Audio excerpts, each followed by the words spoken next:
नमस्कार। आपका अखबार के इस अंक में आपका स्वागत है। मैं हूं प्रदीप सिंह।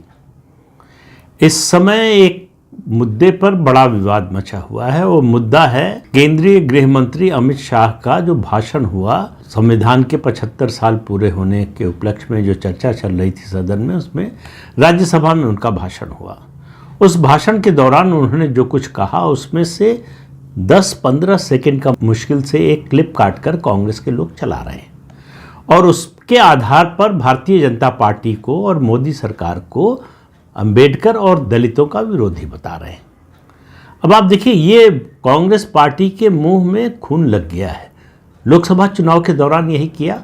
संसद में प्रधानमंत्री नरेंद्र मोदी और केंद्रीय गृह मंत्री अमित शाह के बयानों के एक हिस्से को काटकर, जहां उन्होंने कहा कि हम मुसलमानों को आरक्षण नहीं मिलने देंगे, तो मुसलमानों को काट दिया, आरक्षण नहीं मिलने देंगे, ये वीडियो चलाया। प्रधानमंत्री ने कहा, नेहरू ने कहा था, लिखा था मुख्यमंत्रियों को, वो आरक्षण का समर्थन नहीं करते हैं, वो आरक्षण के विरोध में है। तो नेहरू ने कहा था, हटा दिया, केवल आरक्षण का विरोध करते हैं, समर्थन नहीं करते हैं, ये चलाया और वो चल गया। उससे फायदा हो गया कांग्रेस को। कांग्रेस को लगता है कि हर बार ये उनकी जो काट की हांडी है वो बार बार चढ़ सकती है।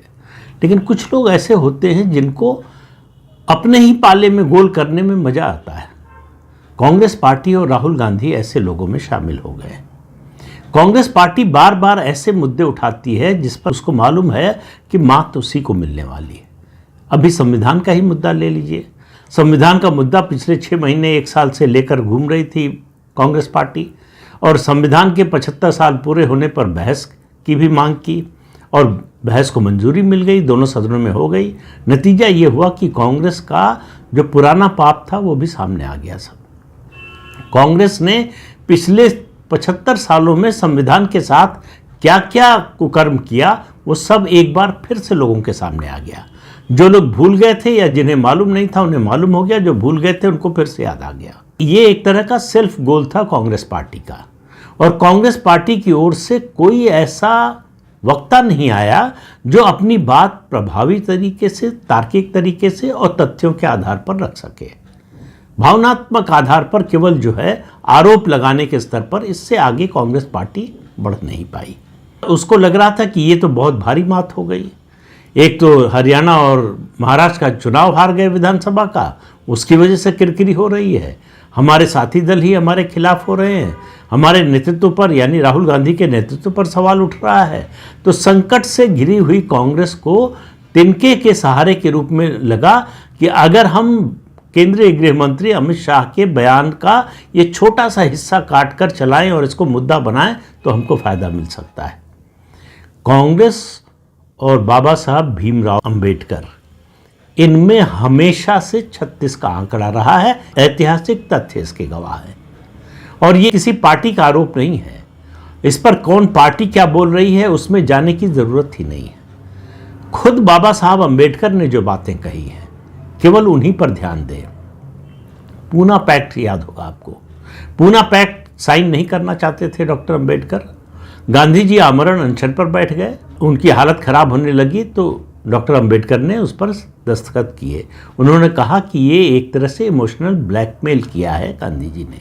मैं नहीं चाहता कि इसकी वजह से उनका जीवन खतरे में पड़े, इसलिए मैंने इस पर दस्तखत किया। मैं इससे सहमत नहीं हूं। कांग्रेस ने क्या किया, पहले शुरू कीजिए जब मंत्रिमंडल का गठन हो रहा था पहले, और 1952 के चुनाव से पहले की बात कर रहा हूं, तो मंत्रिमंडल के सदस्यों की सूची लेकर जवाहरलाल नेहरू और सरदार पटेल गांधी जी के पास गए। गांधी जी ने पूरी सूची देखी, उसमें डॉक्टर अंबेडकर का नाम नहीं था। उन्होंने कहा भाई अंबेडकर को होना चाहिए इसमें। तो उन्होंने कहा बाबू जगजीवन राम का नाम है। उन्होंने कहा वो तो ठीक है, अच्छी बात है, लेकिन उन्होंने कहा कि अंबेडकर कानून और अर्थशास्त्र दोनों के बड़े विशेषज्ञ हैं। कम लोग जानते होंगे उनके कानून के पक्ष को, विशेषज्ञता के पक्ष को ज़्यादातर लोग जानते हैं, लेकिन वो बड़े अर्थशास्त्री थे, ये बात कम लोगों को पता है क्योंकि कांग्रेस के इतिहासकारों ने ये पक्ष उनका सामने कभी आने नहीं दिया। कांग्रेस का जो इंटेलेक्चुअल तबका है, जो कांग्रेस पार्टी का समर्थन करता है, गांधी परिवार के गुण गाता है, उसको डॉक्टर अंबेडकर में कोई अच्छाई नज़र नहीं आई। उनकी मजबूरी है कि संविधान की ड्राफ्टिंग कमेटी के वो चेयरमैन थे, तो उनका नाम पूरी तरह से गायब नहीं कर सकते थे। तो इसलिए जो है जितना कम से कम उनका नाम लिया जा सके उतना कम से कम लेते हैं। तो पहले ही मंत्रिमंडल में जवाहरलाल नेहरू नहीं चाहते थे कि डॉक्टर अंबेडकर शामिल हो। फिर उनको चुनाव 2 बार हरवाया। 1952 में मुंबई से वो चुनाव लड़े, तो उनके खिलाफ तो उन्हीं के एक साथी शेड्यूल कास्ट फेडरेशन के सदस्य थे और डॉक्टर अंबेडकर के साथी थे, उनको चुनाव मैदान में उतारा। उनका नाम था नारायण काजरोलकर। तो उनको मत मिले कुल 1,38,137 और डॉक्टर अंबेडकर को मिले 1,23,376। डॉक्टर अंबेडकर चुनाव हार गए और इन्हीं काजरोलकर को 1970 में कांग्रेस पार्टी ने पद्म विभूषण से सम्मानित किया। तो इससे आप क्या रिश्ता था दोनों का, इसका अंदाज़ा लगा सकते हैं। दूसरी बार 1954 में वो भंडारा से जो है बाई इलेक्शन लड़े। यहाँ भी कांग्रेस ने विरोध किया। नेहरू ने डॉक्टर अंबेडकर के खिलाफ चुनाव प्रचार किया। उन्होंने प्रतिष्ठा का सवाल बनाया कि डॉक्टर अंबेडकर चुनाव हार जाएं। बाद में डॉक्टर अंबेडकर पश्चिम बंगाल से जो है लोकसभा में पहुंचे। मजबूरी में नेहरू को उनको मंत्रिमंडल में लेना पड़ा। तो उनको मंत्रिमंडल में ऐसा विभाग दिया गया जो ज़्यादा महत्वपूर्ण ना हो, कानून मंत्री बनाया गया और कुछ छोटे मोटे और विभाग दिए गए। लगातार उनके कामकाज में रोड़ा अटकाने की कोशिश की प्रधानमंत्री जवाहरलाल नेहरू ने और उनको काम नहीं करने दिया जा रहा था। तो आखिर में उन्होंने मंत्रिमंडल से इस्तीफा दे दिया। उन्हें मंत्रिमंडल से इस्तीफा देने के लिए वो मजबूर हो गए। और भारत में जो संसदीय लोकतंत्र है उसमें परंपरा है कि अगर कोई केंद्रीय मंत्री इस्तीफा देता है तो उसको ये अधिकार है कि संसद में अपनी बात कहे कि वो इस्तीफा क्यों दे रहा है। ये बयान देने का, ये स्टेटमेंट देने का उसको संवैधानिक अधिकार होता है। उससे भी उनको वंचित किया गया। बाद में उन्होंने बाहर प्रेस कॉन्फ्रेंस करके अपनी बात कही और जो कारण बताया उसमें कहा कि SC ST के हितों का लगातार जो है वो उनकी अवहेलना हो रही है, पिछड़ा वर्ग को आरक्षण नहीं दिया जा रहा है और इस तरह के 3-4 मुद्दे उन्होंने गिनाए कि इसकी वजह से उन्हें इस्तीफा देने पर मजबूर होना पड़ा और उन्हें जो भाग उनके पास है भी उसमें भी काम नहीं करने दिया जा रहा है। तो ये कांग्रेस पार्टी का इतिहास है डॉक्टर अंबेडकर के बारे में। बात यहीं तक रुकती नहीं। बात यह है डॉक्टर अंबेडकर की प्रतिमा संसद के सेंट्रल हॉल में कांग्रेस पार्टी ने नहीं लगने दिया। कब तक? 1990 तक। डॉक्टर अंबेडकर को भारत रत्न नहीं दिया गया। वैसे तो सरदार पटेल को भी कांग्रेस पार्टी ने नहीं दिया। तो आप समझ सकते हैं कि गांधी परिवार या गांधी परिवार के करीबी लोगों के अलावा भारत रत्न का कोई अधिकारी हो सकता है, ये नेहरू गांधी परिवार की समझ से बाहर की बात थी। तो डॉक्टर अंबेडकर का चित्र संसद के सेंट्रल हॉल में लगा 1990 में, जब विश्वनाथ प्रताप सिंह की सरकार बनी जनता दल की, जो भारतीय जनता पार्टी और वामपंथी दलों के समर्थन से चल रही थी और उसी समय उनको भारत रत्न दिया गया। तो अंबेडकर से कितना प्रेम था कांग्रेस को, इसका आप अंदाजा लगा सकते हैं। और प्रधानमंत्री नरेंद्र मोदी के आने के बाद पंच तीर्थों का निर्माण हुआ, उनका विकास हुआ। जहाँ जहाँ डॉक्टर अंबेडकर रहे थे, जैसे महो में जहाँ उनका जन्म हुआ था, उनका जो निर्वाण स्थल था और उनसे संबंधित जितने 5 स्थान थे उनमें से एक स्थान लंदन में जहाँ वो रहते थे। तो पंच तीर्थ के नाम से किसी इंसान का, भगवान के अलावा किसी इंसान की स्मृति तीर्थ के रूप में याद की जाए, ये काम नरेंद्र मोदी की सरकार ने और प्रधानमंत्री नरेंद्र मोदी ने किया। लेकिन प्रधानमंत्री नरेंद्र मोदी और उनकी सरकार और भारतीय जनता पार्टी डॉक्टर अंबेडकर की विरोधी है और कांग्रेस पार्टी उनकी प्रेमी है। ये कांग्रेस पार्टी बताने की कोशिश कर रही है, जबकि ऐतिहासिक तथ्य चीख चीख कर कह रहे हैं कि डॉक्टर अंबेडकर को जितना अपमानित किया जा सकता था, उनका जितना विरोध किया जा सकता था, उनको रोकने की जितनी कोशिश की जा सकती थी, वो सब काम कांग्रेस पार्टी ने लगातार किया, आज़ादी के पहले से भी और आज़ादी के बाद भी। सबको मालूम है कि डॉक्टर अंबेडकर और महात्मा गांधी के विचार नहीं मिलते थे, दोनों परस्पर विरोधी थे। डॉक्टर अंबेडकर ने बीबीसी को दिए एक इंटरव्यू में कहा था कि लोग कहते हैं मैं नहीं मानता उनको महात्मा, और उसके बाद उन्होंने बहुत सी बातें कही थी, उसको आज उसकी चर्चा नहीं करूंगा, लेकिन उन्होंने गांधी जी को महात्मा मानने से मना कर दिया था। लेकिन संविधान के निर्माण में उनका जो योगदान है उससे कोई कैसे इनकार कर सकता है, वो श्रेय उनसे कोई कैसे छीन सकता है। संविधान सभा में उनके जो भाषण हैं, खास तौर से आजकल जिस मुद्दे का बहुत जिक्र हो रहा है उसकी बात करूंगा, धर्मनिरपेक्षता और समाजवाद, जिन दो शब्दों को इमरजेंसी के दौरान, जब विपक्ष में कोई सदस्य नहीं था, विपक्ष के सारे नेताओं को जेल भेज दिया गया था, देश में मौलिक अधिकार सबके छीन लिए गए थे, जब संविधान को एक तरह से पंगु बना दिया गया था, खत्म कर दिया गया था, उस समय संविधान संशोधन विधेयक पास कराया गया जहां कांग्रेस के ही सदस्य थे, और संविधान के प्रिएम्बल में, उसकी प्रस्तावना में जोड़ा गया इन दो शब्दों को। इन दो शब्दों को जोड़ा गया गांधी परिवार की नेता इंदिरा गांधी की छवि बनाने के लिए, उनका महिमा मंडन करने के लिए। संविधान सभा में भी इन दोनों शब्दों पर विचार हुआ था कि इन्हें संविधान की प्रस्तावना में रखा जाना चाहिए। उसका घोर विरोध किया था डॉक्टर अंबेडकर ने, और बहुत ही वाजिब विरोध था उनका। उनका कहना था कि आप आने वाली पीढ़ी को किसी विचारधारा से बांध नहीं सकते, और किसी विचारधारा की समर्थक पार्टी को चुनाव जिताने के लिए इसका इस्तेमाल नहीं हो सकता। उनका साफ इशारा था कि यह कांग्रेस पार्टी को चुनाव जिताने के लिए इस तरह की कोशिश हो रही है।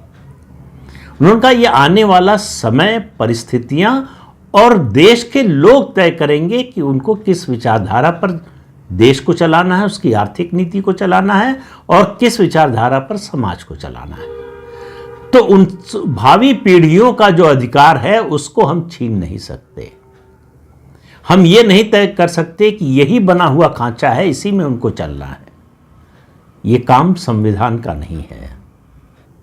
तो उनकी राय सर्वसम्मति की राय बन गई, और इन दोनों शब्दों को संविधान की प्रस्तावना में शामिल नहीं किया गया।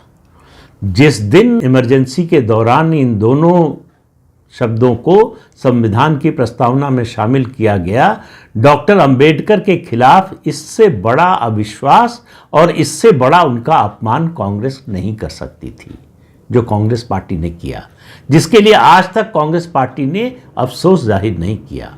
वो संविधान सभा की इस बहस के इस हिस्से की बात कभी नहीं करती, इसका सच कभी नहीं बताती, क्योंकि अगर बताएगी तो डॉक्टर अंबेडकर के अपमान का मुद्दा उठेगा, और वो कांग्रेस की राजनीति को, उसके एजेंडे को सूट नहीं करता। तो आज जब गृह मंत्री के भाषण के एक छोटे से हिस्से को लेकर कांग्रेस पार्टी इसको मुद्दा बनाना चाहती है, बीजेपी को, प्रधानमंत्री को, गृह मंत्री को और मोदी सरकार को अंबेडकर विरोधी के रूप में पेश करना चाहती है, तो कितने लोग उस पर विश्वास करेंगे और क्यों करेंगे? भाई, इतिहास कांग्रेस का क्या है डॉक्टर अंबेडकर को लेकर? आखिर कांग्रेस पार्टी ये तो बताए कि डॉक्टर अंबेडकर को भारत रत्न उसकी सरकारों के समय क्यों नहीं मिला? 77 साल हो गए आज़ादी को, इनमें से लगभग 55 साल कांग्रेस का प्रत्यक्ष या परोक्ष शासन रहा। डॉक्टर अंबेडकर को भारत रत्न देने लायक कांग्रेस पार्टी ने और उनकी सरकारों ने क्यों नहीं माना? इसका कोई जवाब कांग्रेस पार्टी के पास है नहीं।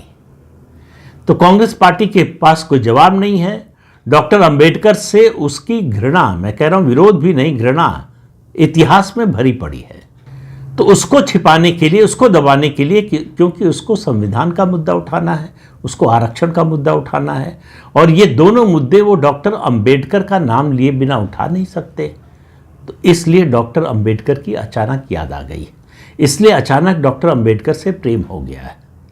जिन डॉक्टर अंबेडकर का इतना अपमान किया कांग्रेस पार्टी ने, उनके पहले प्रधानमंत्री से लेकर और बाद में इंदिरा गांधी ने जो संशोधन किया संविधान में, वहां तक की बात करें, और उसके बाद भी जो कदम उठाए हैं उन सब को देखें, तो कहीं से उसमें से डॉक्टर अंबेडकर के सम्मान का भाव प्रकट नहीं होता। आखिर ऐसा क्यों हुआ कि 2014 तक नरेंद्र मोदी के प्रधानमंत्री बनने का देश को इंतजार करना पड़ा डॉक्टर अंबेडकर से जुड़े स्थलों को तीर्थ स्थल बनाने के लिए? इसका कोई जवाब है क्या कांग्रेस के पास? लेकिन कांग्रेस को तथ्यों से, तर्कों से कोई मतलब नहीं है। वो एक झूठ को उठाती है, एक असत्य बात उठाती है, उसके आधार पर एक नैरेटिव खड़ा करने की कोशिश करती है।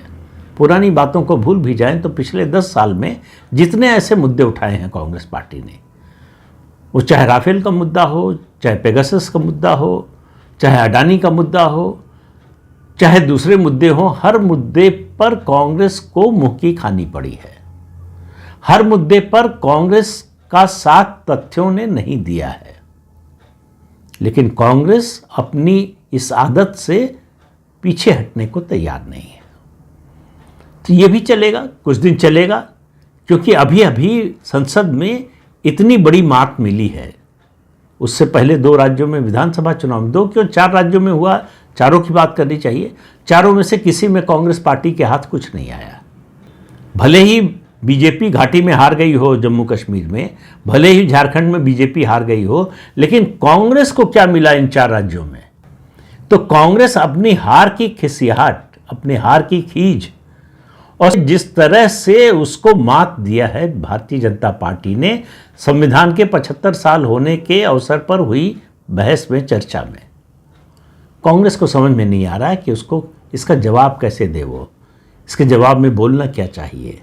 ऐसे ही झूठे मुद्दे, ऐसे ही क्लिप काट कर एक किसी के भाषण का एक छोटा सा हिस्सा निकाल कर उसमें से उसको इस रूप में पेश किया जाए जिससे उसको सिंपैथी मिल सके। तो कांग्रेस की सारी कोशिश इस समय विक्टिम कार्ड खेलने की है, सहानुभूति प्राप्त करने की है, जो कि मुझे लगता नहीं कि उसे मिलने वाली है। लेकिन कांग्रेस कोशिश कर रही है, करते रहना चाहिए।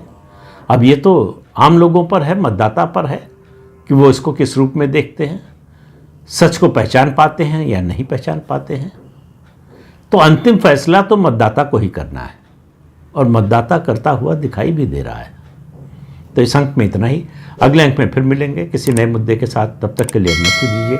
आपसे अनुरोध है कि ये चैनल देखिए, शेयर कीजिए, लाइक कीजिए और सब्सक्राइब जरूर कीजिए। नमस्कार।